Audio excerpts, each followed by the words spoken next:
Bismillah, azizlar, ko'p muolaja olayotgan bemorlarimizga, ayniqsa bel og'rig'ida, bo'g'im og'riqlarida biz turnikda osilishni yoki burishib yuramiz.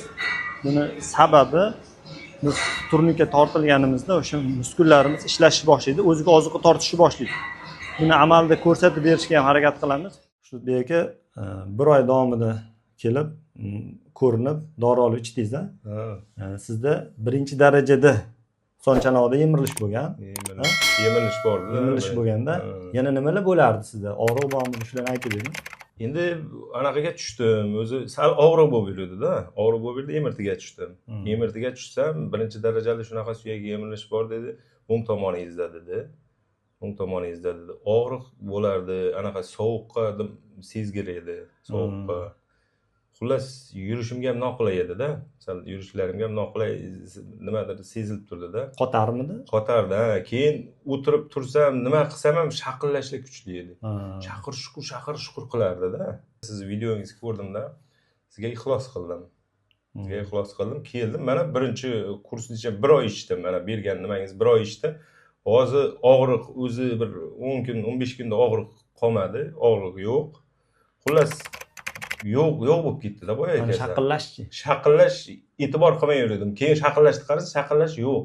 Mana hozir bir hafta bo'ldi qarayman-da, shaqillash degan narsa yo'q umuman.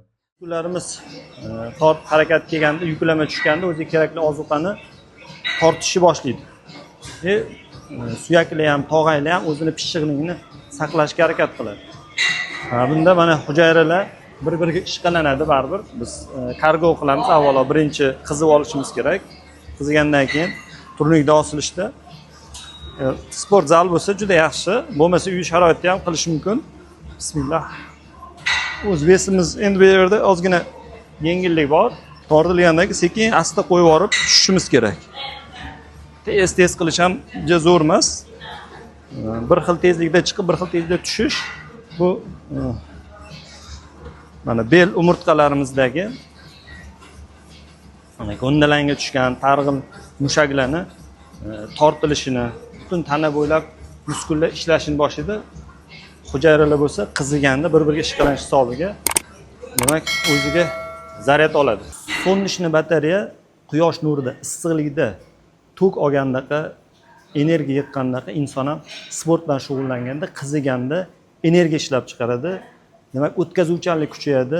Organizm ishlaganda o'sha hujayralar tebranib bir-biriga ishqalanganda ortiqcha kaloriyani, xolesterinni, ortiqcha sovuqlikni, balg'am xiltini parchalab, limfa tizimi ishlab, tanadan keraksiz toksinlarni chiqarib yuboradi. Shuning uchun ham biz sport targ'ib qilyapmiz.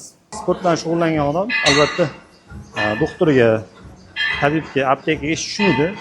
Tushsa ham endi favqulodda hodisalar bo'lmasa yoki tellab turib sovuq narsa ichib qo'ymasa, normada yashashi mumkin, mizojini o'z saqlab yurishi mumkin. Eng birinchi o'rin tabobatda biz inson o'zini qanaqa mizojda tug'ilgan bo'lsa, o'sha mizojini saqlab tursin deymiz. Mana brusda ham biza suyak yemirilishi bor. Masalan, son chanog'ida yoki tizzasida borlarga buyurishimiz mumkin. Bemalol, chunki bunda beldan tepa qism harakatlanadi.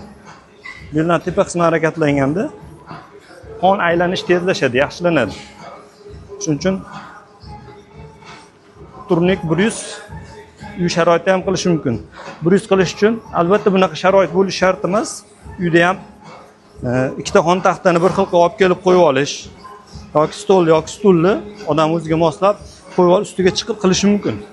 Albatta bunaqa narsa bo'lishi shart emas uning uchun. Buni qilishda bo'lsa, bunaqa kamchilik yo'l qo'yishi ehtimoli juda kam.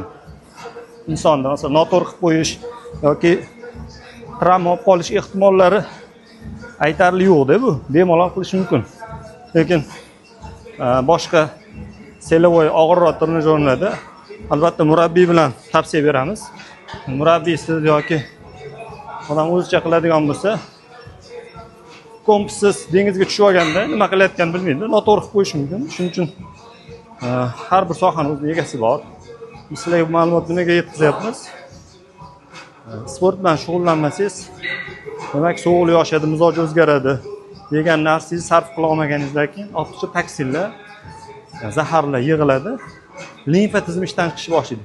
immun tizim pasayishni boshlaydi. Shuning uchun sport ham 6 ta zaruriy omili bittasi. Sittatu zaruriy deydi ingliz. O'shani bittasi sport. Demak, mo'tadil sport deydi. O'ta oshiqcha harakat ham inson mizojini quritib yuboradi. Me'yordan oshiq. Kam bo'lsa insonda moddalar, chiqindilar yig'ilib qolishiga sabab bo'ladi. Shuning uchun mo'tadil jismoniy tarbiya, jismoniy mashq har doim sog'liqqa yaxshi foyda yetkazadi. Tavsiya qilamiz. Albatta keyingilarda keyingi mashqlarni uy sharoitida qilish mumkin bo'lgan narsalarni mat ustida ham ko'rsatishga harakat qilamiz.